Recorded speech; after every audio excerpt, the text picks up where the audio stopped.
అతిశయమును అనుదితము నీ కీర్తించగా తడతడములకు నీ విశ్వాస కడువి ప్రచురింతును నీ కృపా ఆకాశము కంటి హెచ్చైన నీ మౌనిగా ఎతులుండగా ఆశాసిగా ప్రచురించగా నటుడి సాస్యపడకు నీ చుంట చేరవడకు ఇంకా బతుకే ఉన్నామంటే కేవలం నీకు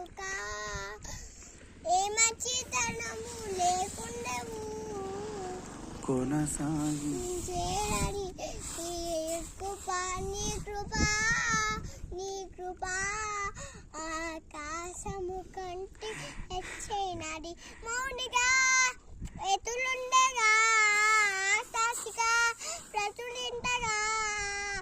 నటుడి శాస వరకు వరకు ఇంకా బతుకే ఉన్నామంటే కేవలం నీకు ఏ మంచితనము లేకుండము నితుడు సారే